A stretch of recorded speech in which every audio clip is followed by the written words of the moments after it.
Ilang taon na ang nakalipas, nagkaroon ng nakawan sa isang kasino sa California, USA, at sinubukan na hulihin ng mga pulis at ng dalawang American hero ang mga magnanakaw pero hindi ito nagtagumpay. Buti na lang ay dumating ang batang All Might at pinatalsik ng suntok ang dalawang villain bago pa nito madurog ang buong pamilya ni Star. Inatake ng dalawang villain si All Might ng mga missile at mabilis na tumakas.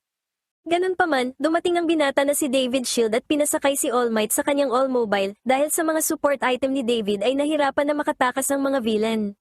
Sinubukan ng dalawang villain na dumaan sa itaas ng mga gusali pero nasundan pa rin sila ni All Might. Napabagsak ni All Might ang dalawang villain at napabilib ang mga Amerikano. Ipinakilala ni David sa mga tao si All Might at sinabi na magiging simbolo ito ng kapayapaan balang araw. Someday, he will become our symbol of peace. Biglang naputol ang pag-alala ni All Might sa kanyang nakaraan nang gisingin ito ni Midoriya para sabihin na malapit na sila sa kanilang destinasyon. Pagkatapos ay nagpasalamat si Midoriya kay All Might dahil siya ang pinili nitong isama sa Island. Palapag na ang eroplano kaya nagpalit na si All Might sa kanyang maskuladong anyo para maitago ang lumalalang kalagayan ng kanyang katawan. Paglabas ng eroplano ay tinanong ni All Might si Midoriya tungkol sa isla, kaya ipinaliwanag ni Midoriya na ang Island ay isang gumagalaw na isla na itinayo para sa mga siyentipiko na nag-aaral ng mga quirk. Pagkatapos nun ay biglang dinagsa si All Might ng kanyang mga tagahanga at nahirapan ng makaalis.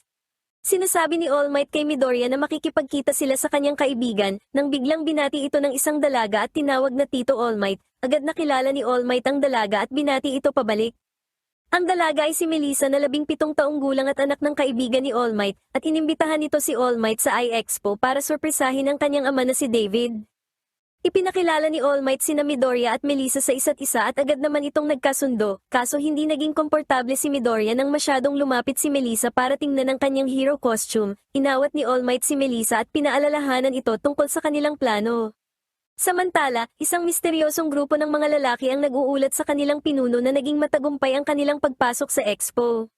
Sa loob ng laboratorio, nag-uusap si David at ang assistant nito na si Sam tungkol sa kahusayan ni Melissa, nang bigla itong lumitaw para sabihin ang pagdating ni All Might. Hindi agad nakapagsalita si David sa sobrang pagkagulat habang tuwang-tuwa naman si All Might na makita ang dating kaibigan. Ipinakilala ni All Might si David kay Midoriya, pero hindi na pala kailangan dahil alam ni Midoriya na si David ang dating sidekick ni All Might at ang designer ng lahat ng hero costume nito.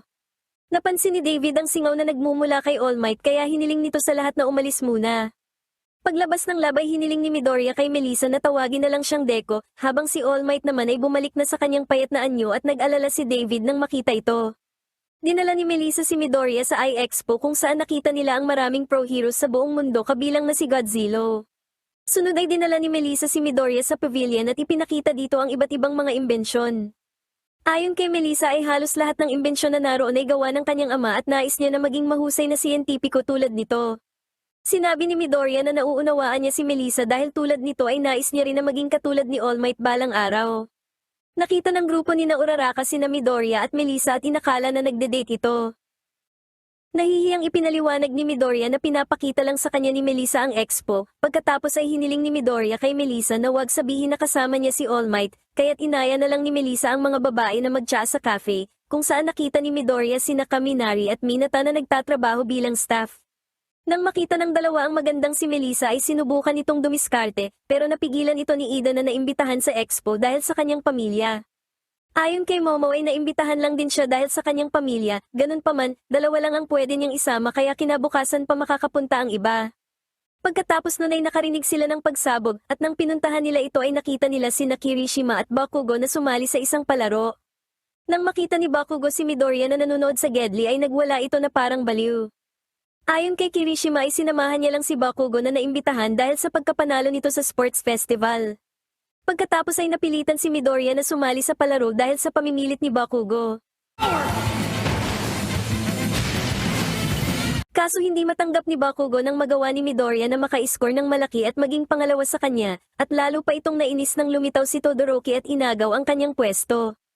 Ipinaliwanag ni Todoroki na inimbitahan siya bilang kapalit ni Endeavor pero binaliwala ito ni Bakugo. Natawa si Melissa pero pinuri nito ang pagiging aktibo ng Class 1A. Samantala, patuloy pa rin ang misteryosong grupo sa paggalaw kahit pa nalaman nito na naroon si All Might. Sa laboratorio, nagsagawa ng pagsusuri si David sa katawan ni All Might at nalaman na bumababa na ang antas ng quirk nito. Ayaw ni All Might na ipaalam kay David ang katotohanan tungkol sa One for All kaya iba ang sinabi nitong dahilan. Nag-aalala si David na baka tumaas muli ang bilang ng krimen sa Japan sa pagbagsak ng simbolo ng kapayapaan, ganun pa man, sinabihan ito ni All Might na hindi yun mangyayari dahil nabubuhay pa siya at marami pang mahuhusay na hero. Samantala, binalikan ni na Melissa ang kawawang sina Kaminari at Minata para bigyan ng imbitasyon sa party. Bago umuwi ay pinaalalahanan ni Ida ang lahat na magkita-kita sa party sa ganap na 6:30 PM. Aalis na sana si Midoriya pero pinigilan ito ni Melissa para magpasama sa kanyang lab, habang pinakita naman na pinilit ni Kirishima si Bakugo na pumunta sa party. Naalala ni David ang panahon na nakilala niya si All Might, nagkaroon ng sunog sa kanilang paaralan noon at isa siya sa nailigtas ni All Might. Gumawa si David ng costume para may magamit si All Might sa pagliligtas nito, at magmula noon ay magkasama na silang nakipaglaban sa mga villain at nagtrabaho bilang ganap na mga hero. Sa panahon na iyon din ibinahagi sa kanya ni All Might na ang kanyang pangarap ay magsilbing simbolo ng kapayapaan para sa mundo. Samantala, ang misteryosong grupo ay tuluyan ng nasakop ang seguridad sa lugar, habang sina Midoriya naman ay nasa lab na ni Melissa sa I-Island Academy. Dito nalaman ni Midoriya na si Melissa ay ipinanganak rin na katulad niya na walang quirk. Nakaramdam ng awa si Midoriya kay Melissa, pero sinabi ni Melissa na ayos lang sa kanya ang pagiging quirkless dahil maaari pa rin siyang maging isang hero na sumusuporta sa iba tulad ng kanyang ama. Ibinigay ni Melissa kay Midoriya ang gamit na kanyang naimbento dahil kay All Might na tinawag niyang full gauntlet. Ayon kay Melissa ay napansin niya na pinipigilan ni Midoriya ang kanyang lakas para hindi mapinsala kaya nag-decide siya na ibigay dito ang gamit. Sa pamamagitan ng full gauntlet ay makakaya ng gamitin ni Midoriya ang 100% ng kanyang lakas ng 3 beses. Ibinibigay ni Melissa ang gamit kay Midoriya sa kondisyon na magiging mahusay na bayani ito at hindi titigil sa pagprotekta ng mga tao. Pagkatapos nun ay tumawag na si Ida dahil late na si Midoriya sa itinakdang oras ng pagkikita, pero pagdating sa lugar ay nalaman ni Midoriya na hindi lang pala siya ang late kundi pati rin ang lahat ng mga babae. Pinuri ni Midoriya ang suot ni Uraraka at sobra itong kinilig, habang si Melissa naman ay halos sambahin na ni Kaminari at Minata sa taglay na kagandahan. Nagsimula na ang party at hiniling ng mga kinatawan ng expo na magsalita ang number 1 hero na si All Might, pagkatapos ay pinakita sina Kirishima at Bakugo na hindi mahanap ang lugar ng party. Samantala, ang pagsasalita ni All Might ay hindi natuloy dahil biglang nag-alarma ang security system ng I-Island, kasunod nun ay nagpatupad ng malawakang curfew sa buong lugar na nagdulot ng takot sa lahat. Nang sandaling maisara na ang Central Tower mula sa labas ay pumasok na ang misteryosong grupo na nakasuot ng maskara. Nagbanta ang pinuno ng grupo na sasaktan ng lahat ng tao sa isla kaya hindi nakapalag ang mga pro-hero, ganun din si All Might na kinumbinsi ni David na wag nang lumaban. Samantala, ang mga estudyante ng UA ay nasa ibaba pa rin ng tower at hindi makaalis, sinabi ni Midoriya sa lahat na kailangan nilang makapunta sa party dahil naroon si All Might, sumang-ayon ang lahat at naghanap ng alternatibong daanan. Sa nangyayaring hostage, ipinangako ni Wolfram na papalayain ang lahat sa tamang oras, sabay utos sa kanyang alagad na kunin ang assistant na si Samuel. Sinubukan ni David na pigilan ang grupo pero kinuha rin siya nito.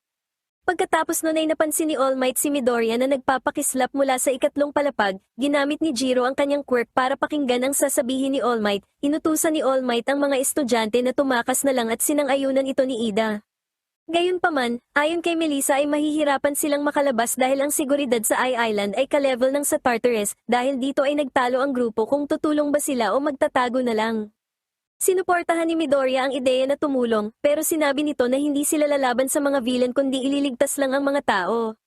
Sumang-ayon si Melissa kay Midoriya at sinabi na maaari nilang i-reset ang security system kung makakapunta sila sa pinakamataas na palapag ng tore. Sa madaling salita ay aagawin nila sa mga villain ang kontrol sa seguridad para mapalaya ang mga tao at makapalag si All Might.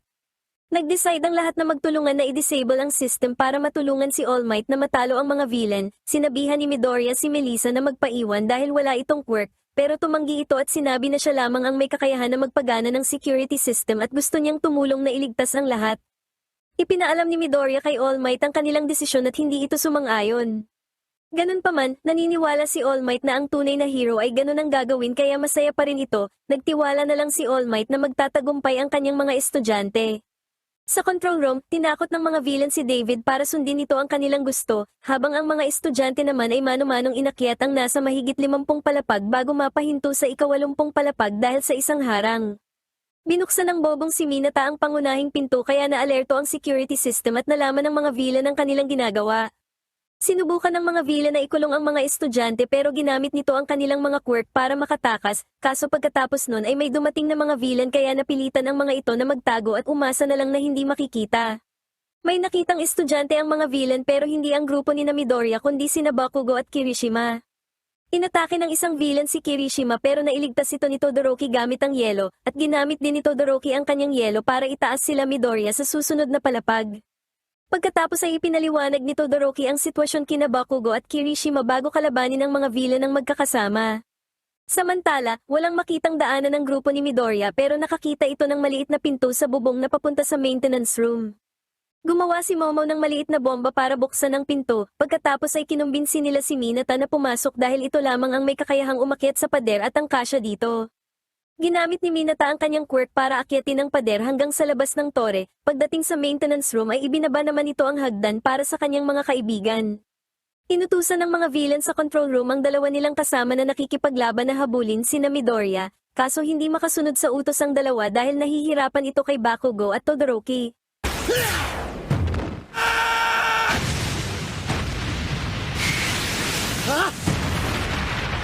Sa huli ay parehong natalo ni Bakugo at Todoroki ang dalawang villain, kaso nang dahil dito ay naging seryoso na sa kanila ang mga villain at nagpadala ng maraming security bot. Pagkatapos nun ay inutusan ni Wolfram ang kanyang mga alagad sa control room na maghanda ng patibong para sa grupo ni Midoriya. Pagdating ng grupo ni Midoriya sa ika-130 palapag ay sinalubong nga ito ng napakaraming security bot na inihanda ng mga villain. Bumuo ng dalawang plano ang grupo at ang una ay gamitin ang kuryente ni Kaminari laban sa mga robot. Sa kasamaang palad ay hindi napabagsak ni Kaminari ang mga robot kaya napilitan na ang grupo na gawin ang pangalawang plano. Dahil sa gauntlet ni Melissa ay nagawang magamit ni Midoriya ang 30% ng kanyang lakas laban sa mga robot nang hindi napipinsala.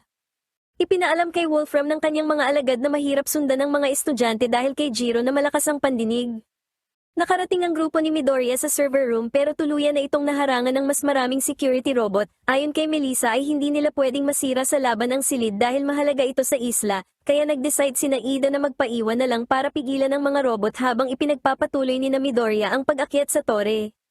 Sa kasamaang palad ay hindi kinaya ng grupo ni Ida ang dami ng mga robot kaya tuluyan na itong nahuli. Ganun pa man, ang grupo ni Midoriya ay nakarating na sa wind power generation system, kung saan hiniling ni Melissa kay Uraraka na palutangin sila ni Midoriya papunta sa emergency exit sa tuktok ng tore. Kaso pag-angat ni Midoriya at Melissa ay biglang may lumitaw na maraming robot, buti na lang ay dumating ang grupo ni Todoroki at pinrotektahan si Uraraka.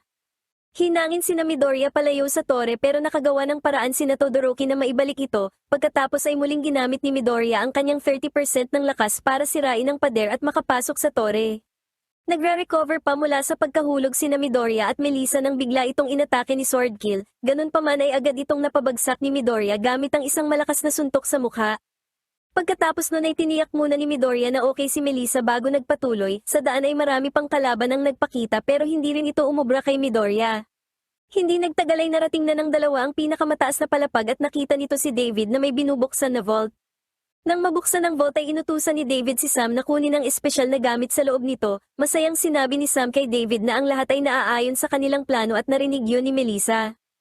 Dito na inamin ni David na kasabwat niya ang mga villain na umatake, pero ipinaliwanag ni Sam na ginawa lamang yun ni David para mabawi ang kanilang imbensyon na quirk amplification device na kinumpiska ng kanilang mga sponsor dahil sa pagkakaroon ng mataas na potensyal. Hindi pa rin makapaniwala si Melissa kaya humingi pa ito ng paliwanag sa kanyang ama. Inamin ni David na ginawa niya ito para kay All Might na unti-unti nang nawawala ang quirk. Sobrang nakonsensya si Midoriya nang marinig ang dahilan ni David, pero si Melissa ay galit na sinabi kay David na siya at ang kanyang mga kaibigan ay muntik nang mamatay dahil sa pag-atake. Biglang lumitaw si Wolfram kaya umatake si Midoriya pero agad itong napigilan. Lumalabas na nakipagkasundo pala si Sam sa mga totoong villain dahil gusto nitong pagkakitaan ng imbensyon.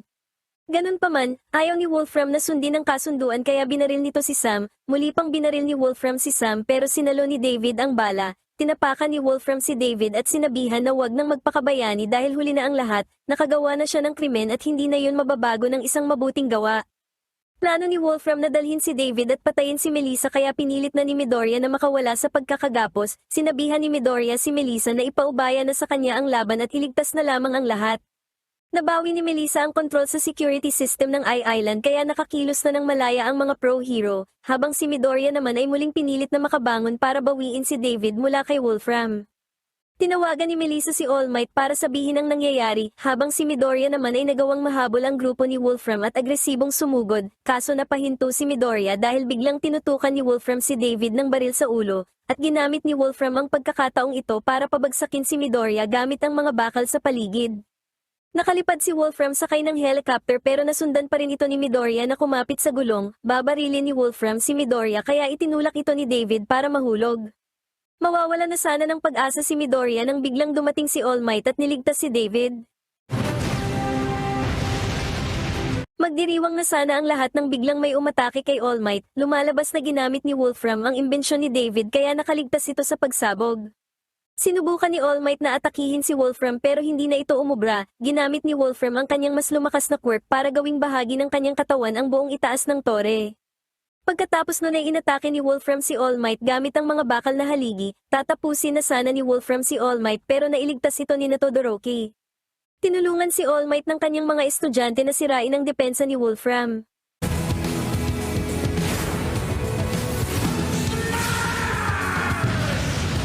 Kaso napunta lang sa wala ang kanilang paghihirap dahil nagawang mahawakan ni Wolfram si All Might. Ibinunyag ni Wolfram na nakatanggap siya ng isa pang quirk mula kay All for One. Pagkatapos nun ay inipit na ni Wolfram si All Might sa gitna ng pinagsama-samang bakal para tapusin, agad na sumugod si Midoriya at sinira ang mga bakal gamit ang suntok. Pinagalitan ni All Might si Midoriya dahil ayaw niya itong masaktan, ganun pa man ang sabihin ni Midoriya na ang isang bayani ay dapat tinutulungan ng nasa panganib ay wala nang nagawa si All Might kundi tanggapin ang tulong nito. Sabay na sumugod sina All Might at Midoriya at sinuportahan ito ni Todoroki gamit ang kanilang mga quirk. Naghanda si Wolfram ng napakalaking metal cube bilang pangontra pero hindi nito kinaya ang pinagsamang lakas ng dalawang One for All.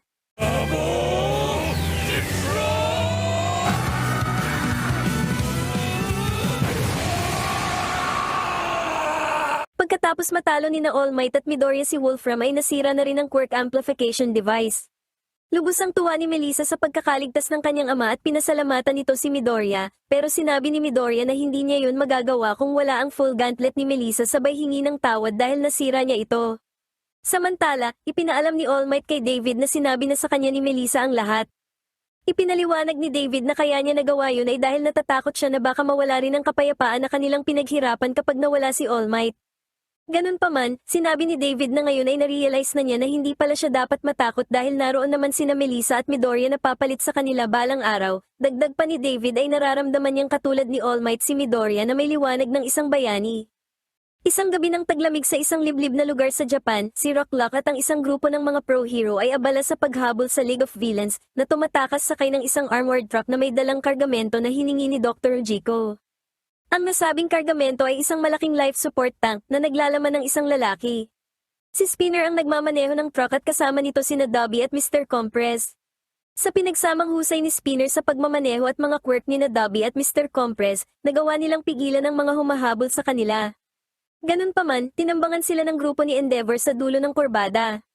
Sinubukan ni Dobby na labanan si Endeavor gamit ang kanyang blue flames, pero hindi siya umubra sa malakas nitong prominence burn.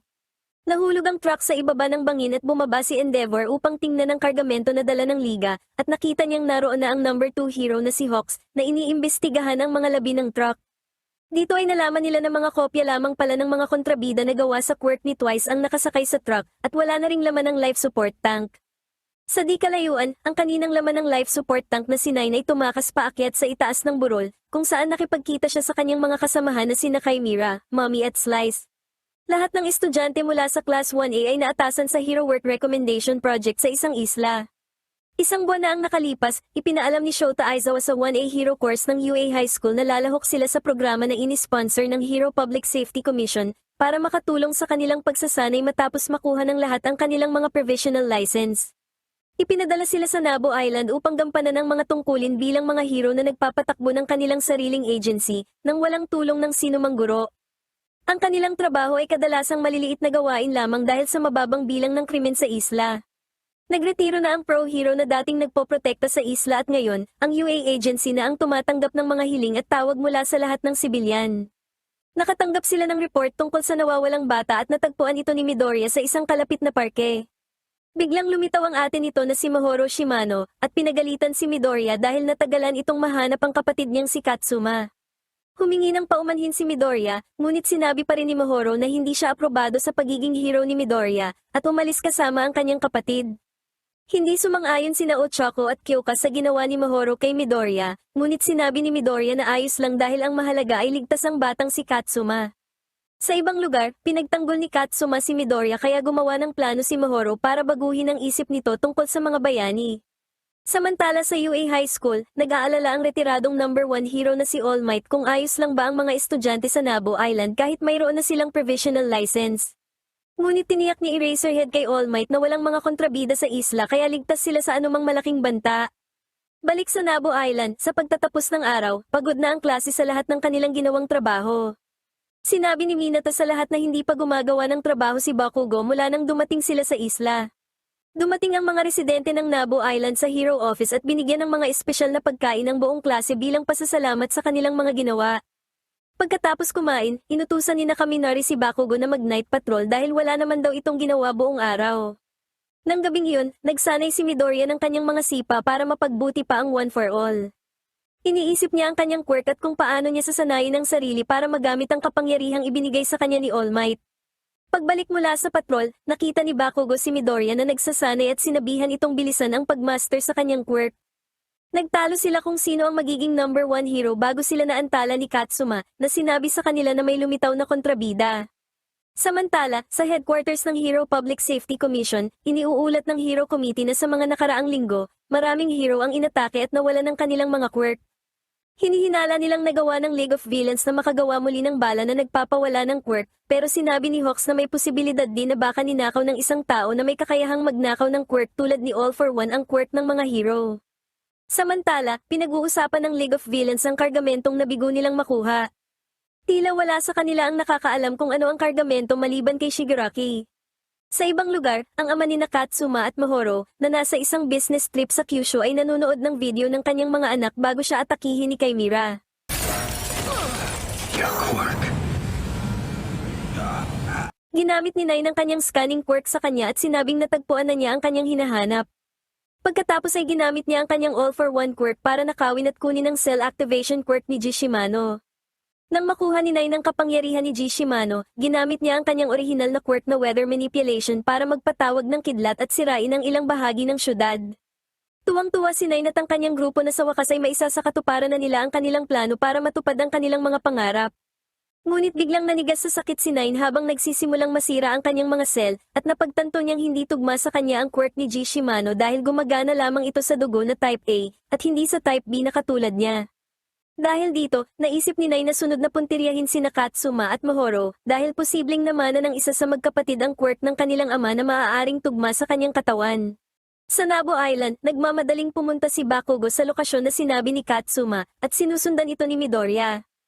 Pagdating sa lokasyon, agad na ginamitan ni Bakugo ng stun grenade ang isang higanting praying mantis pero may napansin ito na kakaiba at inatake ang lupa na nagpalabas kay Mahoro sa pinagtataguan nito. Dito na nakumpirma ang hinala ni Bakugo na peke ang halimaw dahil wala itong anino, lumalabas na ang nilalang ay gawa lang sa quirk ni Mahoro na hologram. Galit na galit si Bakugo at gusto nitong sugurin ang dalawang bata, pero buti na lang ay agad itong napigilan ni Midoriya. Tumakbo ang mga bata at nagtago sa isang tubuhan. Ayaw ni Mahoro na maging hero si Katsuma kaya pilit niyang sinisiraan ang mga hero, at sinabi niya kay Katsuma na mas magaling pa ang kanilang ama kaysa sa sinumang hero.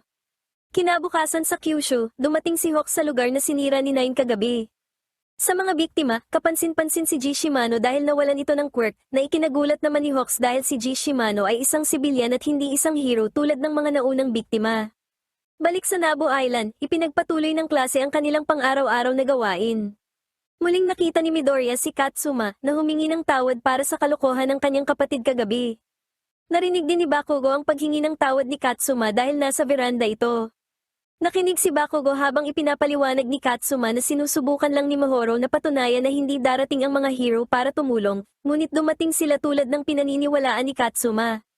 Napansin ni Midoriya na may edge shot pin si Katsuma sa kanyang bag at tinanong niya kung gusto nito ang mga hero.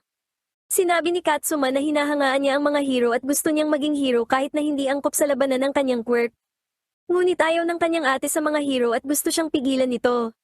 Napagtanto ni Midoriya na hindi naman talaga galit si Mahoro sa mga hero, gusto lang nitong pigilan si Katsuma sa pag-iisip na maging hero dahil natatakot siya na mapahamak ito, na nagpaalala sa kanya kung paano nag-alala ang kanyang ina na si Inko, para sa kanyang kapakanan. Tiniyak ni Midoriya kay Katsuma na kahit sino ay maaaring maging bayani basta't magsusumikap sila. Pag-alis ni Katsuma, sinabi ng isang residente kay Midoriya na sina Katsuma at Mahoro ay mag-isang naninirahan sa isla kasama ang kanilang ama. Namatay ang kanilang ina dahil sa isang partikular na sakit noong bata pa sila, at ang mga taga-nayon ang nagbabantay sa kanila habang nagtatrabaho ang kanilang ama sa malayo. Iyon ang dahilan kung bakit napaka-protective ni Mahoro sa kanyang kapatid. Narinig ni Bakugo ang lahat mula sa veranda. Pagsapit ng dapit hapon, nagkita muli sina Katsuma at Mahoro sa parke kung saan unang nagkita sina Midoriya at Katsuma. Sasabihin na sana ni Katsuma sa kanyang ate ang tungkol sa pagiging hero, nang biglang dumating ang ferry na ninakaw ni Nine at ng kanyang mga kasama at ibinangga ito sa daungan ng Nabo Island. Inutusan ni Nine ang kanyang mga kasama na gawin ang anumang kailangan para makalikha ng mga panggulo habang hinahanap niya ang dalawang bata. Ginamit ni Slice ang kanyang quirk para sirain ang lahat ng barko sa daungan.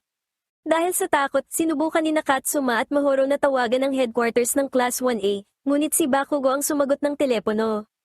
Dumating si Midoriya at inagaw ang telepono kay Bakugo, pero naputol na ang linya ng telepono matapos sirain ni Chimera ang mga communication tower. Sinalakay ni Mommy ang urban area malapit sa shopping district, kung saan nagpapatrolya sina Minata, Toru, at Yuga. Mabilis silang natalo ni Mommy gamit ang quirk nito na mummification, para buhayin ang mga bagay na walang buhay at gawing malalaking puppet. Hinarap naman ni Ojiro at Tokoyami si Chimera sa beach. Mahirap kalaban si Chimera dahil sa quirk nitong nagbibigay sa kanya ng lakas ng iba't ibang hayop, kaya inutusan ni Ojiro si Tokoyami na bumalik sa headquarters para humingi ng backup. Sa headquarters ng Class 1A, dumating ang isang residente at ipinaalam sa kanila ang tungkol sa pag-atake ng isang kontrabida sa shopping district. Dumating rin si Tokoyami para iulat ang pag-atake ng isa pang kontrabida sa beach. Mabilis na gumawa ng plano si Ida para sa klase, hinati niya ang klase sa mga grupo para harapin ang magkahiwalay na banta. Samantala, naabot na ni Yuga at Minata ang kanilang limitasyon sa quirk, ngunit sa kabutihang palad, dumating na ang grupo ni Bakugo para tumulong.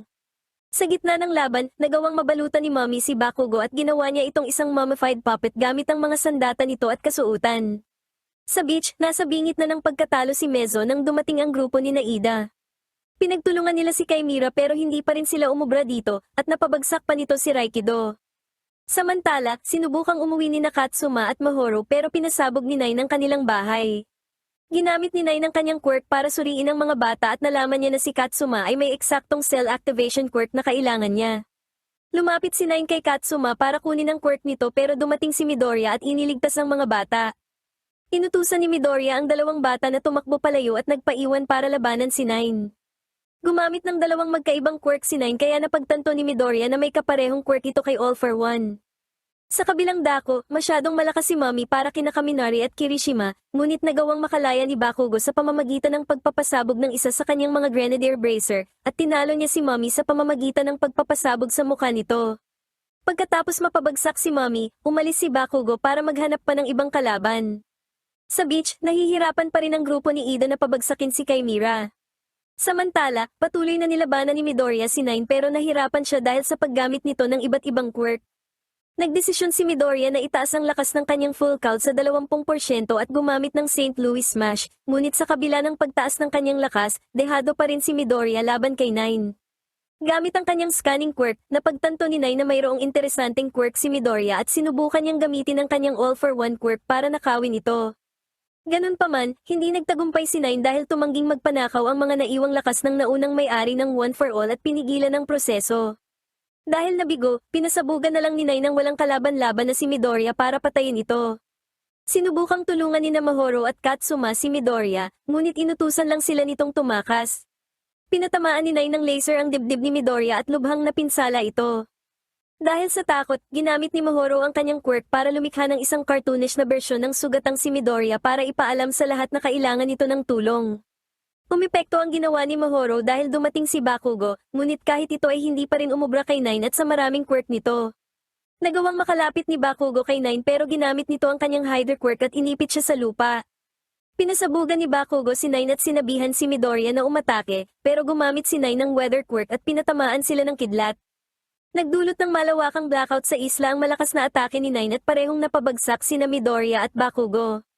Pupuntahan na sana ni Nine ang mga bata, ngunit bigla siyang sinumpong ng kanyang sakit na cell degeneration at hindi na nakapagpatuloy sa laban. Dumating si Slice para tulungan si Nine at sinubukang kunin si Katsuma, pero dumating ang grupo ni Nakoda para iligtas ang mga sugatang sina Midoriya at Bakugo at ang mga bata. Dahil dito, iminungkahi ni Slice kay Nine na umatras na lang muna at tinawag ang iba pa nilang mga kasamahan. Nang gabing iyon, muling nagtipon-tipon ang Class 1A at nagkubli sa isang pabrika kasama ang lahat ng sibilyan na kanilang nailigtas at nagbibigay ng tulong sa mga residente. Nahuli si Mommy, ikinulong at ikinadena sa loob ng silid ng mga makina, ngunit tumanggi siyang magsalita nang tanungin siya ng mga hero. Pumasok si Ochako sa silid kung saan ginagamot ng mga medical staff sina Midoriya at Bakugo at ang iba pang mga sibilyan gamit ang mga healing quirk. Sinabi ng doktor na kailangan dalhin sina Midoriya at Bakugo sa ospital sa mainland dahil hindi nila kayang gamutin ang matinding pinsala nito. Pumasok sina Mahoro at Katsuma sa silid at sinabi nilang makakatulong siya gamit ang kanyang cell activation quirk para pagalingin sina Midoriya at Bakugo. Nagpasalamat ang mga doktor sa kanyang tulong at inanyayahan siyang pagalingin ang dalawang hero.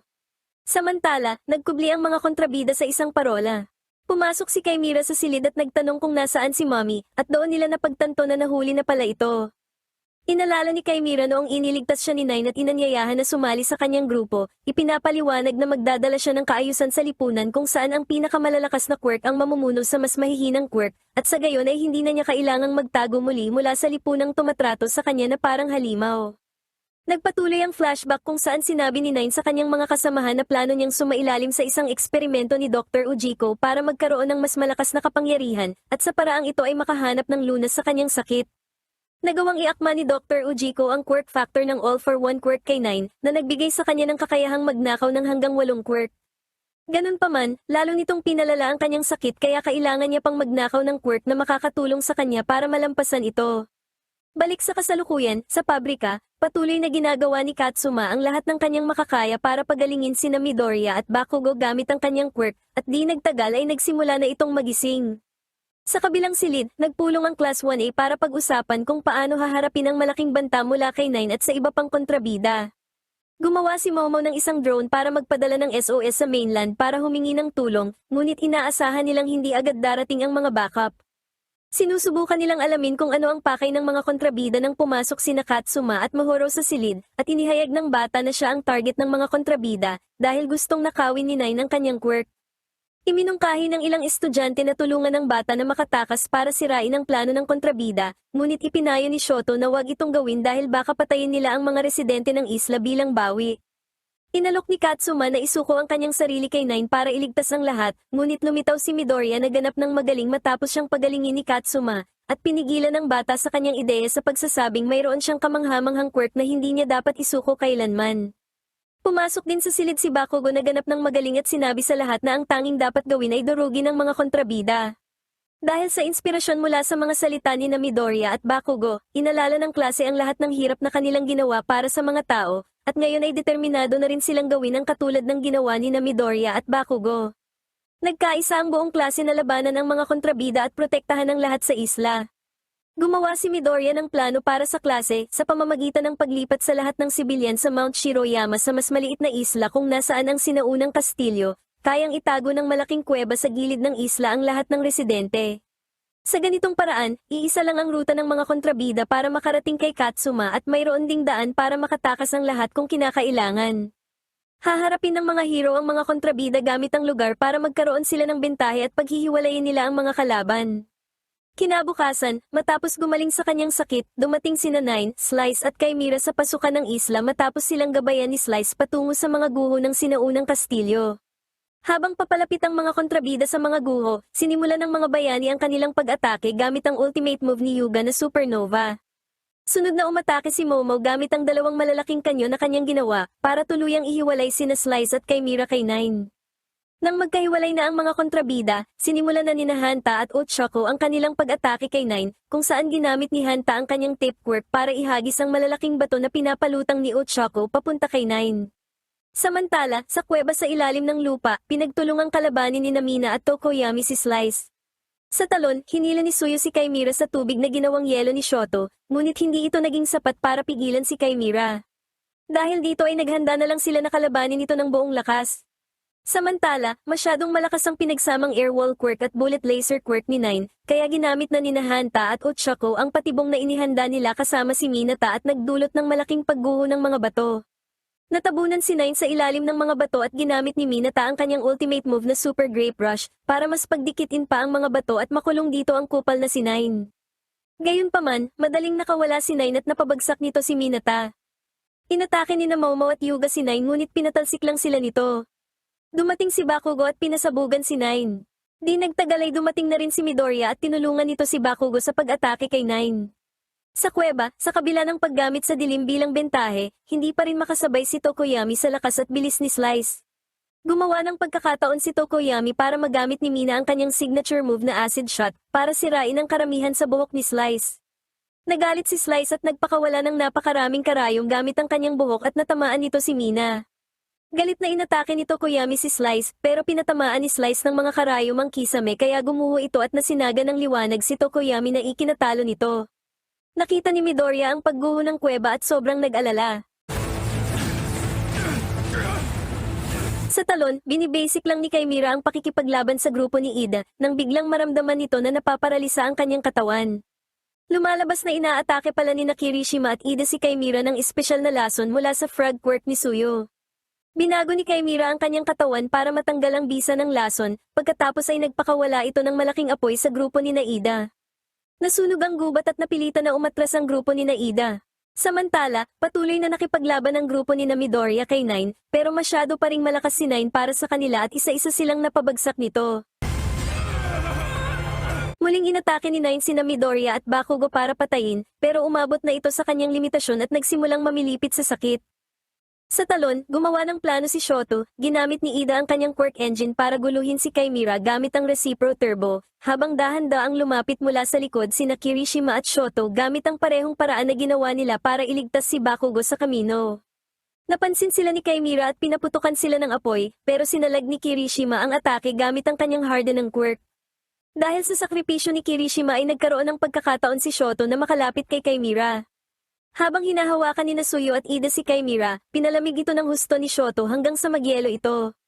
Pagkatapos matalo si Chimera, bumagsak sa lupa ang mga hero dahil sa sobrang pagod at sa mga pinsalang natamo. Samantala, sasamantalahin sana ni Midoriya at Bakugo ang pagkakataon, kaso inactivate ni Nine ang kanyang life support para malampasan ang kanyang limitasyon at inatake si Midoriya at Bakugo gamit ang malaking kidlat. Kasabay nito, sa mainland, tinanong ni Hawks ang ama ni Nakatsuma at Mahoro na nagkamalay na at ikinwento ang lahat ng nangyari sa kanya, at kung paano ninakaw ng villa na si Nine ang kanyang quirk. Nakatanggap si Hawks ng tawag mula sa Public Safety Commission na sinabi sa kanya na isang mangingisda ang nakahanap ng drone na may lamang mensaheng SOS na nagsasabing inatake ng mga villa ng Nabo Island. Nang mapagtanto na nasa Nabo Island ang Class 1A at mag-isang nilalabanan si Nine at ang mga kasama nito, nagmadaling lumipad si Hawks papunta sa isla habang tinatawagan ng UA para sa backup. Samantala, sinikap ni Mezzo, Kyoka at Ojiro na protektahan si Nakatsuma at Mahoro mula kay Nine. Kaso sa kabila ng pagsisikap, natalo pa rin ang tatlong hero, at ginawang hostage ni Nine si Mahoro para pilitin si Katsuma na isuko ang kanyang quirk. Pero bago pa man makuha ni Nine ang kanyang quirk, dumating sina Midoriya at Bakugo para iligtas sina Katsuma at Mahoro. Habang inaatake si Nine, ipinaliwanag ni Bakugo na nakaligtas sila sa kidlat sa pamamagitan ng paggamit kay Kaminari bilang isang lightning rod para sipsipin ang kuryente. Pinabagsak ni Midoriya at Bakugo si Nine gamit ang kombinasyon ng Detroit Smash at Explosion. Ganun pa man, tumangging sumuko si Nine at ginamit ang lahat ng natitirang gamot sa kanyang life support system para makapagpatuloy sa laban. Pagkatapos, gamit ang kanyang weather manipulation quirk, nagpatawag ng isang malaking buhawi ng apoy at bagyo ng kidlat si Nine. Itinaas ni Midoriya ang kanyang quirk sa 100% at umatake ng buong lakas kasama si Bakugo. Kaso hindi pa rin naging sapat ang pinagsamang lakas ng dalawang hero at pareho itong natangay ng buhawi ng apoy. Nagdulot ng pagguho ang bagyo at nabagsakan ng malalaking bato ang labasan ng kuweba na pinagtataguan ng mga residente na binabantayan ni Koji, Raikido at Toro. Nakaligtas sina Midoriya at Bakugo, ngunit malubha silang nasugatan. Pinatamaan ni Nine ng bullet laser ang dalawa at hinawakan gamit ang Hydra para simulang durugin hanggang mamatay. Dahil bagsak na at sugatan ng buong klase, gumawa si Midoriya ng isang desperadong hakbang, inilipat niya ang One for All kay Bakugo, na nagpalaya sa kanila mula sa pagkakahawak ni Nine. With double. One for... Dahil sa galit, sinubukan silang patayin ni Nine sa pamamagitan ng pagpapalitaw ng isa pang malaking bagyo sa isla, na sumira sa karamihan ng infrastruktura nito. Itinaas ni na Midoriya at Bakugo ang kanilang lakas sa full cowl 100% at sabay nilang ginamit ang Detroit Smash para pigilan ang buhawi. Nagulat si Nine sa kanyang nasaksihan, ngunit tumanggi pa rin siyang sumuko sa pagtupad ng kanyang mga pangarap, at hinarap sina Midoriya at Bakugo sa isang matinding labanan, pinakawalan ng lahat ng kanyang quirk sa sukdulan nitong lakas.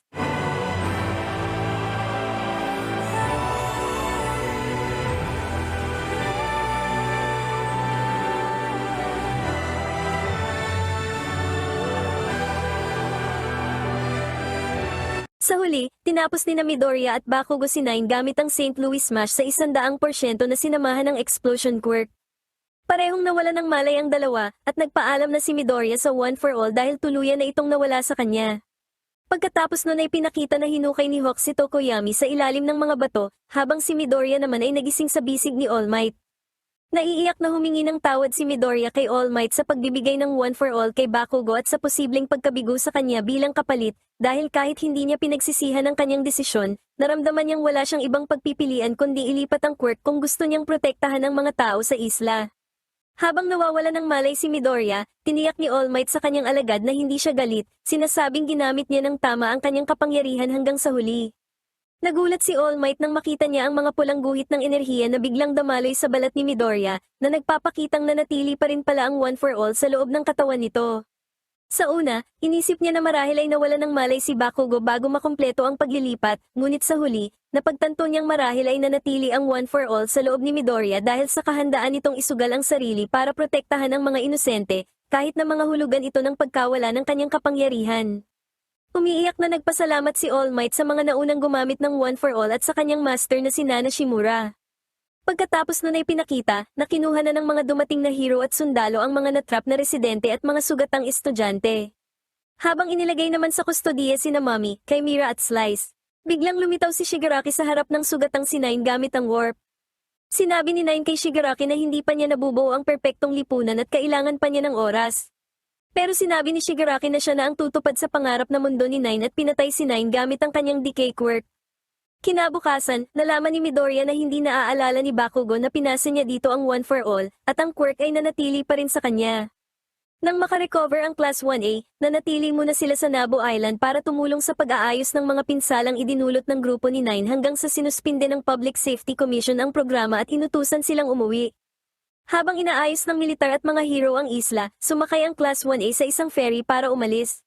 Nag-usap sina Midoriya at Bakugo na nagkaroon ng amnesia at hindi naaalala na ginamit niya ang One for All. Ilang saglit pa ay dumating sina Katsuma at Mahoro kasama ang kanilang ama para magpaalam sa Class 1A at magpasalamat sa pagligtas sa isla.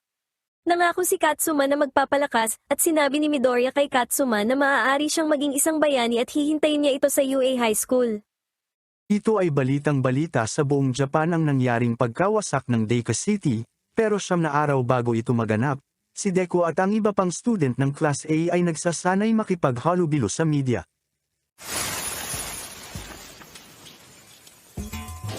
Pinapakita dito ang pag-unlock ng One for All, nagagawa ni Deku na mapalabas ang Black Whip ngunit ito ay sa loob lamang ng 1 segundo, habang si Deku ay masaya sa nakamit niyang improvement, samantala ang lahat ay tulala sa nasaksihan.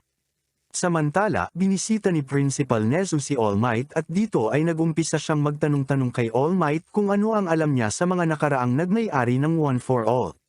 Sabay sinabi niya kay All Might na ang Hero Public Safety Commission ay magsisimulang muli sa Hero Work Studies sa lalong madaling panahon, na labis na kinagulat ni All Might. Sa pagsapit ng winter ay nakabakasyon na ang mga mag-aaral at ang Class 1A ay kasama si Eri at pinagdiwang ang Pasko ng magkakasama.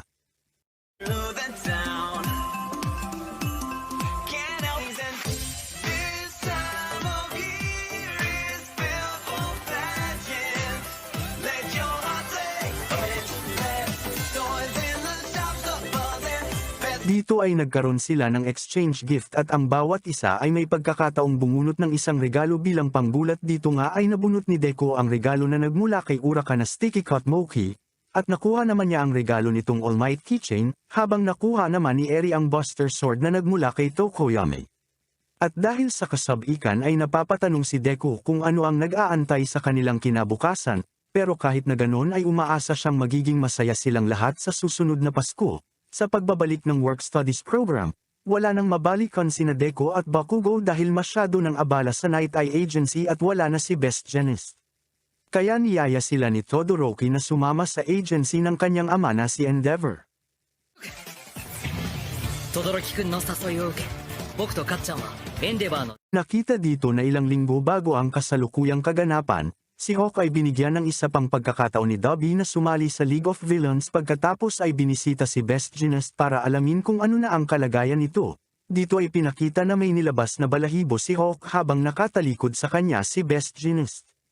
Matapos ang pagdiriwang ng bagong taon, nagpunta na si Deku sa kanyang trabaho at kasabay na rin ito ang kanyang pag-aaral. Samantala, si Hawk ay biglang nagtungo sa isang mansyon. Dito ay nakausap niya si Sliden Go, at umaakting ito na parang mas nakatataas, na kinagalit naman ng isang lalaking may hawak na laptop at sinaway ito. Sabay nagpasalamat ito kay Hawk dahil napakalaki ng ginagampanan nitong tungkulin para sa kanila. Dito ay nakita na ni Endeavor ang mga bagong intern ngunit biglang naputol ang usapan nang biglang may nagtangkang umatake na isang kontrabida. Pero sinundan siya ng 3 student dahil gusto nilang makatulong kay Endeavor. Ngunit noong paatake na sila ay biglang dumating si Hawk at pinigilan sila, pagkatapos ay tumulong mahuli ang mga kontrabida. Dito ay pinagtakahan ni Endeavor kung bakit siya binibigyan ng babasahing libro ni Hawk pero nakutuban niya rin na may palihim na mensahe si Hawk para sa kanya, pagkatapos ay nag-abot din ito ng libro sa 3. Bumalik na ang bayani sa kanyang opisina at pinag-aralan ang book ni Destro. Dito ay pinagsama-sama ni Endeavor ang mga letrang naka-highlight at nalaman niya na ito ay lihim na mensahe mula kay Hawk. Sinasabi dito na sa 4 na buwan, sasalakayin ng Nether Liberation Front Army ang Japan. 決起します。 Habang hawak ni Endeavor ang mensahe ni Hawk, dito ay nauunawaan na ngayon ni Endeavor ang totoong dahilan sa pagbabalik ng Hero Public Commission gaya ng programang pag-aaral ng mga student habang nagtratrabaho. Ito ay para siguruhing nakahanda ang lahat sa nalalapit na pag-atake ni Shigaraki kasama ang pinagsama-samang puwersa ng mga villain. Sa pagtanggap kay Deku at Bakugo bilang mga student, dito ay iniisip ni Endeavor kung ano ang dapat niyang ipagawa sa bawat isa. Samantalang si Deku naman ay umaasang mamaster ang lahat ng iba pa niyang quirk, at si Bakugo naman ay gustong malaman kung ano pa ang mga dapat niyang ma-improve bukod sa lakas. Dito ay biglang sumingit si Todoroki, na gusto pang higitan ang kanyang limitation, para maging katulad ni All Might. Dahil dito ay nagbigay na ng utos si Endeavor sa bawat isa na unahan siyang talunin ng villain bago niya pa ito magawa. Samantala naiisip ni Hawk ang kinabukasan ng mga batang bayani at ang susunod na henerasyon ay napakahalaga, dahil dito ay itinakda ni Hawk ang kanyang sariling layunin upang matiyak na hindi magmagwawagi ang mga kontrabida, at ninanais na sana ay nakangiti pa rin ang lahat sa pagsapit ng tagsibol. Sinasabi ni Endeavor dito kung paano ginagamit ng lahat ang parallel processing ng hindi sinasadya. Ginawa niyang halimbawa ang isang driver na sa pamamagitan ng pagsasanay ay nagagawa pa rin ang lahat ng hindi na pinag-iisipan. Dito nga ay pinayo niya kay Deku na kailangan niya munang masanay sa multitasking nang hindi masyadong nag-iisip. At sinabi pa nito na kunin ang lahat ng natutunan sa UA Academy at ilapat ito sa totoong karanasan, habang si Deku naman ay naalala ang kanyang mga naging pagsasanay at nagpapasalamat siya rito. At dito ay nagpatuloy ang actual na pag-dead emo ni Endeavor sa totoong trabaho ng isang bayani. 前 Salukuyang tinutugis ni Oki Mariner kasama ang kanyang mga crew, ang isang barko na may dalang mga kemikal na ginagamit sa paggawa ng illegal na quirk booster. 煙幕です。視界ゼロ。戦績不明船にいた男トリガーを使ったな。 Dahil sa mahirap na sitwasyon, humiling si Selkie ng backup sa ahensya ni Ryukyo. Kaya naman pinadala nito sina Ryukyo, Uraka, Asui, at Nejire, at hinayaan muna ito ni Selkie mag-relax sa isang beach para sa araw na iyon para palakasin ang kanilang moral. でも始まんねえって。時にはこいつに頼ることになる。 Sa paglubog ng araw, ang mga bayani ay nagtungo sa karagatan habang ang mga smuggler ay sumubok ng isa pang pagtakas.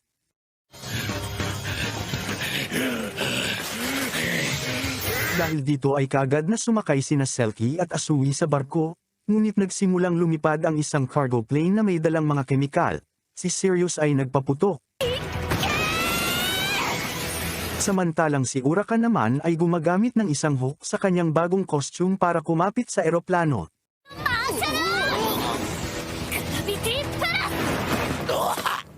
Nailabas ni Uraka ang mga smuggler sa tulong ni Ryukyu at Nejire, at ligtas na nakarating sa eroplano. Pagkatapos, pinag-usapan ni Selkie at Ryukyu kung paano gumamit ng peking pangalan ng kliyente ng mga smuggler at dinadala raw ang mga kemikal sa Southern Europe. Samantala, sa isang katedral, narinig ng isang misteryosong lalaki ang tungkol sa ibinalita ng mga bayani na nakakagambala sa paghahatid ng kargamento. Gayunpaman, idineklara niyang magiging okay ang lahat dahil mayroon siyang nagawang paghahanda para sa kaligtasan ng sangkatauhan. 太陽。 Isang linggo na silang nag-aaral sa trabaho. 脅し終わっていろ。つかめそうなところで突き放される。 Maya-maya si Endeavor ay nakatanggap ng tawag mula kay Fuyumi at sinasabi nito na isama ang tatlo para sa hapunan. この度はわざわざお招きいただき、 Dito ay unti-unti nang nagiging hindi komportable ang hapunan, dahil sa una ay ang pinag-uusapan nila ay ang mga niluto ni Fuyumi, hanggang sa napunta ang usapan tungkol sa kung paano pinigilan ni Endeavor si Todoroki na kainin ang luto ni Nachuo. Hindi naman ito kinatuwa ni Nachuo at biglang bumangon at umalis. Pagkatapos ng hapunan, narinig ni Nadeko at Bakugo sina Todoroki at Fuyumi na nag-uusap. Sinabi ni Todoroki na hindi niya madaling mapatawad si Endeavor sa ginawa nito sa kanilang ina, pero hindi siya sigurado kung ano ang dapat na maramdaman, nang biglang pumasok si Bakugo na sumisigaw sa kanila na huwag pag-usapan ang mga sensitibong paksa sa harap ng mga bisita, na naging dahilan upang humingi ng tawad si Deko at sabihin sa kanya na alam na nila ang lahat. Sinabi ni Deko kay Todoroki na naniniwala siyang naghahanda na siyang patawarin si Endeavor, at ayos lang na hindi siya magpatawad kung hindi pa siya handa. Iniisip ni Endeavor kung ano ang magagawa niya para sa kanyang pamilya pagkatapos ng lahat habang nagdarasal sa altar, at nagnanais na naroon din si Toya. Ilang araw bago nito, isang lalaking nakahudi ang nakalabas mula sa kulungan at naglalakad-lakad sa isang bazaar na pinalamutian ng Christmas decoration, na masayang nakangiti nang makita niya ang isang telebisyon ang tagumpay ni Endeavor laban sa high-end Nomo. Ito ay ipinaliwanag ni Fuyumi kina Deko at Bakugo na si Nachuo ay napakalapit sa kanilang kapatid na si Toya, at nang namatay ito ay ang sinisi nito ay ang kanilang ama na si Endeavor.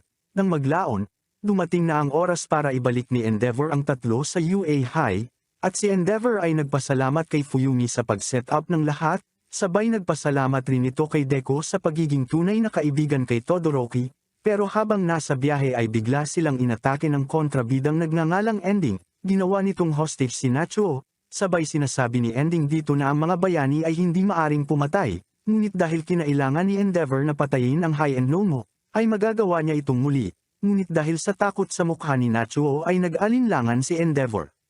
Inilutang ni Ending ang mga kalapit na sasakyan sa ere, at isinabit si Nachuo sa harap ng umaandar na tren, sinubukan namang iligtas ni Bakugo si Nachuo, habang dito ay ginamit ni Deko ang Black Whip para kunin ang mga kotse. Sabay nahuli ni Todoroki si Ending.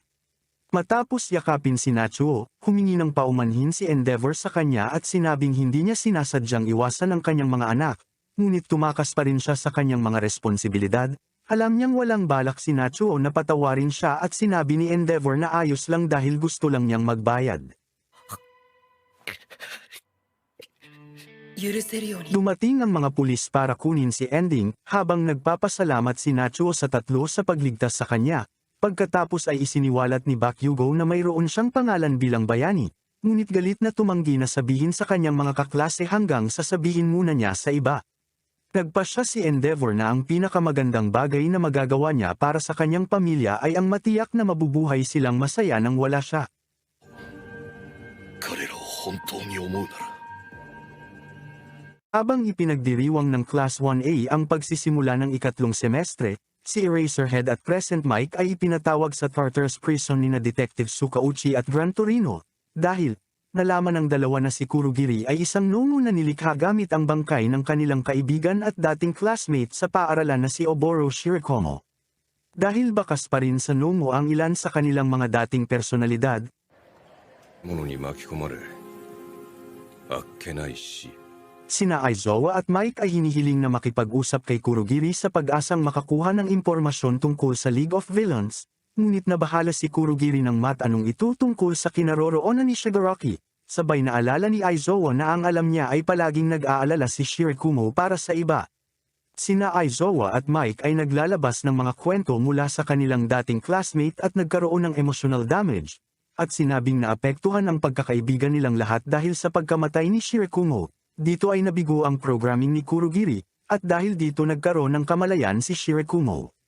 Nang makitang muli ang kanyang mga kaibigan, si Shirakumo ay pilit na lumalaban para makapagbigay ng impormasyon sa kanila ngunit sa huli ay ang nabigkas lamang nito ay ang salitang ospital, bago muling bumalik sa katauhang si Kurogiri, at ang bagong clue na ito ay ipinadala kay Hawks, habang si Hawks sa sandaling iyon ay nagtuturo sa twice ng ideolohiya bilang Metal Liberation Army.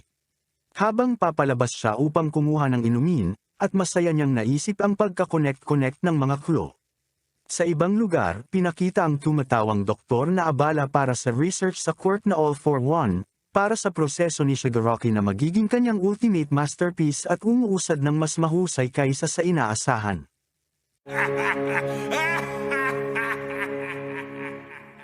Dalawang buwan bago nito, kinausap ni Gigantamachi ang League of Villains, na idineklara na hindi karapat-dapat si Shigaraki na maging tagapagmana ng All for One.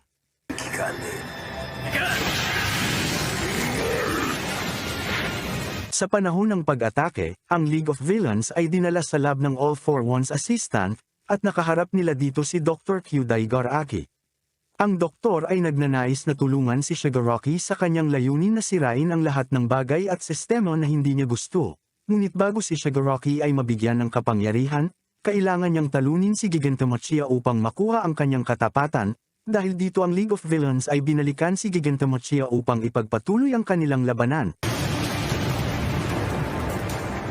大男を従えなければいけないのだがあれから Makalipas ang isang buwan at kalahati, hindi pa rin nagtatagumpay ang League of Villains sa pagtalo kay Gigantamachi. Ngunit ang lakas at kakayahan ni Shigaraki ay unti-unting tumataas. Dito ay balak niyang makipag-usap kay Giran. Samantala ang Twice ay naalarma nang malaman na ang broker ng liga ay nahuli at pinahirapan ni Redestro, pinuno ng Metal Liberation Army. Ang Twice ay galit na nagtanong kung ano ang nangyari. Dito ay sinagot niya ng buhay pa, at kasalukuyang nakatali sa tabi ko. Idineklara niya ang layunin ng Liberation Army na palayain ang Meta Powers at muling itayo ang mundo kung saan malayang magagamit ng mga tao ang kanilang mga kakayahan. Iniimbitahan ni Redestro ang League of Villains sa Deika City para harapin ang isang ultimatum. Dito ay nagtanong si Spinner kung paano haharapin ang grupo nilang 110,000 kung saan ibinunyag ni Shigaraki na alam niyang hindi magagapi si Gigantamachi, at dahil susundan siya nito kahit nasaan man siya, akitin niya ang halimaw sa Liberation Army at hahayaan sila na labanan ng isa't isa hanggang sa mapagod siya. Dito ay tinanggap ni Shigaraki ng nakangiti dahil sa inaasahang niyang pagdurog ni Gigantamachi sa puwersa ng kanyang karibal. さすがのデカブツも少しは疲れてくれるだろう。 Sa mga kaguluhan mula nang unang lumitaw ang mga superpower sa mundo, nagsimulang kumalat ang isang tanyag na ideolohiya sa mga meta-human, ang kalayaang gamitin ang kanilang mga kakayahan sa halip na sugpuin sila. Isang lalaking nagngangalang Destro ang nagdala ng maraming tao na sumunod sa ideolohiyang ito at binuo ang Metal Liberation Army. Pagkaraan ng ilang taon, ang grupo ay natalo ng gobyerno, na ang karamihan sa mga miyembro ay inaresto at ang army ay nabuwag. Habang nasa bilangguan, isinulat ni Destro ang aklat ng Metal Liberation War bago nagpakamatay. Sa kasalukuyan, ang welcoming party ng Deika City para sa League of Villains ay mabilis na naging isang ambush, dahil inatake sila ng Metal Liberation Army. Na naging sanhi ng pagkawatak-watak ng miyembro ng liga, Dito ay napalibutan si Toga ng grupo ni Curious. Sinabi nito na matagal na siyang tagahanga ni Toga at sumulat pa nga ito ng isang article tungkol sa kanya. 長女8月7日生まれ17歳中学卒業したらこそなぜあんなことを Kinwento dito na dati ay normal lang na student si Toga, ngunit nagbago ang lahat ng ito, noong pinakita na niya ang tunay niyang pagkatao at ininom ang dugo ng isa sa kanyang kaklase. Pinakita rin dito na hindi siya tanggap ng kanyang magulang na tinawag siyang demonyong bata. Sinabi ni Toga na hindi niya alam kung ano ang normal na buhay, basta gusto niyang maging ang taong gusto niya. キュリオスパンクあなたの普通なんかじゃないのなるほど血のストックやだ At dito ay nag-evolve ang quirk ni Toga, at nagaya ang quirk ni Uraka at hindi lang ang itsura nito. おちょこちゃんの個性がこの記事に Ipinakita rin ni Shigaraki ang kanyang nag-improve na quirk, na kaya pumatay kahit hindi niya nahawakan ito. Habang sinisimulan ni Dobby ang kanyang pakikipaglaban nang biglang dumating ang gumagamit ng yelo na si Jiten. 氷が溶けちまうそうかずっと異能を鍛えてきた学校かわいそうにに生半可な炎で氷が溶けるダビは祖母にいる死柄木とスピナーは一緒 Dito ay nahanap ni Twice ang isang walang malay na si Toga, kaso maya-maya pa ay napaligiran sila ng mga puppet ni Skeptic na ginaya ang muka ni Twice. お前は解放軍に引き入れる。 Si Twice ay walang nagawa sa nagkalat na puppet ni Skeptic at ganun rin si Toga. Dito ay nagulat si Gira nang malaman niyang naroon si Twice, habang pinag-uusapan ni Redestro at Skeptic si Twice na sinasabing sinasamantala nila ang trauma nito upang masira ang loob niya. Dito ay inalala ni Jin noong 16 na taong gulang pa lamang siya, kung saan aksidente niyang nabangga ang isang lalaki at nabalian ng braso. Siya ay lumaking ulila dahil ang kanyang mga magulang ay namatay noong nasa middle school pa lamang siya. Dahil rin dito ay lumaki siyang walang kaibigan at pati mga kamag-anak niya ay pinabayaan rin siya. At ang tanging naging kaibigan niya lamang ay ang mga doubles niya. Dahil dito lang siya nagtitiwala at wala ng iba.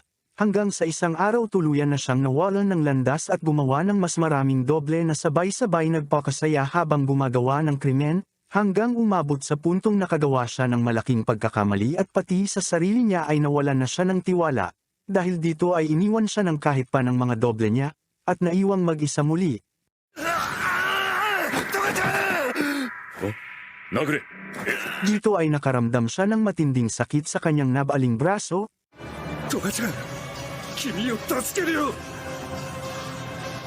At dito ay sa wakas ay napagtanto ni Twice na hindi siya isang doble at gumawa ng libo-libong doble, at determinadong iligtas ang kanyang mga kaibigan.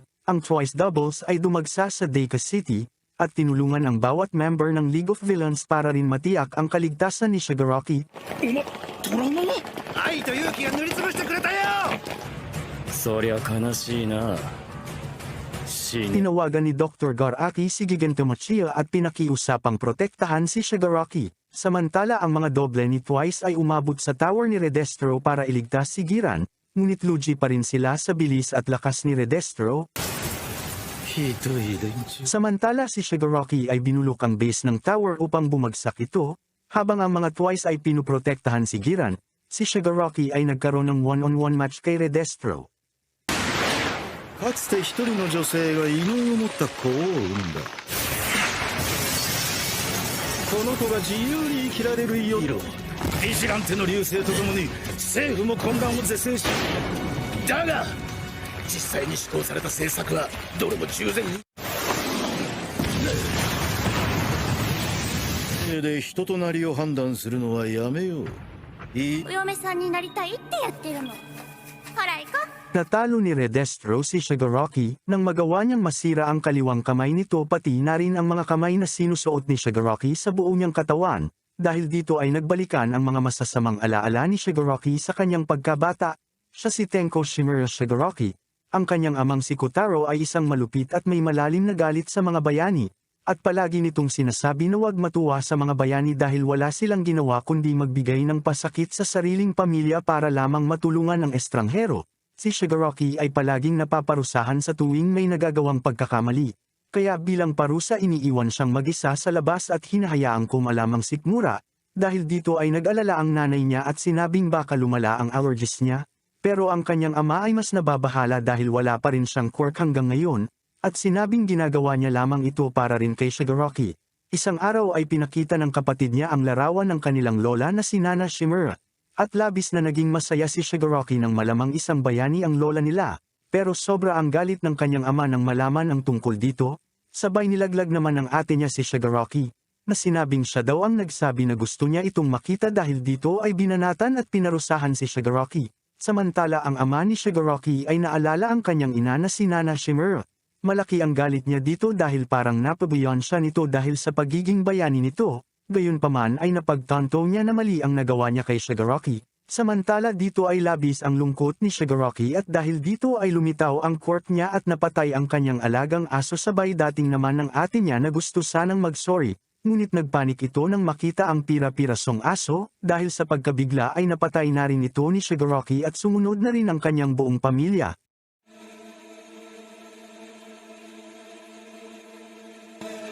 Maya-maya ay lumabas ang kanyang ama dahil sa ingay sa labas, pero nagalit ito nang makitang parang halimaw si Shigaraki na inubos ang kanilang pamilya. Kaya binanata niya ito na kinagalit naman ni Shigaraki na sinugod ang kanyang ama para patayin. Sa kabila ng lahat ay parang nagustuhan niya ang kanyang ginawa. 途方もない快感が全身かゆみはもう感じ Mula noong napatay niya ang buong niyang pamilya, si Shigaraki ay nagpag-alagala sa kalye at sa halip na tulungan sa ng mga tao ay nilalayuan siya dahil natatakot sa itsura niya, hanggang sa nakuha siya ni All for One. Noong una ay pinipilit ni Shigaraki na bumalik sa dati niyang buhay ngunit isang araw ay binyuli siya ng dalawang gangster at dito ay nilaso ng isip niya ni All for One at unti-unti siyang ginawang kontrabida. At dito rin binago ang pangalan niya, mula sa Tenko Shimura ay naging Tamir Shigaraki. Hanggang sa isang araw ay binalikan niya ang nangbuli sa kanya at tinapos ang mga ito habang dito ay nakakaramdam ng kapayapaan sa isip si Shigaraki. Habang dito ay nag-uusap sila One for All at Dr. Garaki at sinasabing kahit nawawala ang alaala ni Shigaraki ay nanatili ito sa loob niya, at dahil lamang sa trauma kung bakit pinilit itong kalimutan ng katawan niya, at sinabi rin dito ni One for All na si Shigaraki ang tatawaging symbol of fear at ito ang gagamitin nila bilang isang malaking hakbang para sa kanilang mga layunin. Bumalik ang kwento sa kasalukuyan at dito ay nagpapatuloy ang matinding labanan. 私は恐怖も力に変える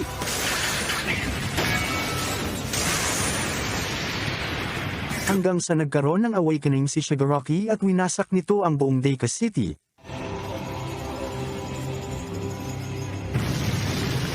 Pagkatapos nun ay nakuha niya ang respeto ni Redestro at sinabing ang buong Metal Liberation Army ay susundan ang ideolohiya niya. Kasabay rin ito ay kinilala rin siya ni Gigantamachiya bilang ang tagapagmana ng One for All. Isang linggo ang nakalipas kumilos ang impluensya ng Liberation Army para pagtakpan ang mga kaganapan sa Deika City, at dito ay nagtayo sila ng bagong mansion at ang League of Villains at Metal Liberation Army ay nagsanib puwersa at naging Paranormal Liberation Front. Maya-maya ay tumawag si Dr. Garaki sa kanya at nag-alok ng bagong kapangyarihan.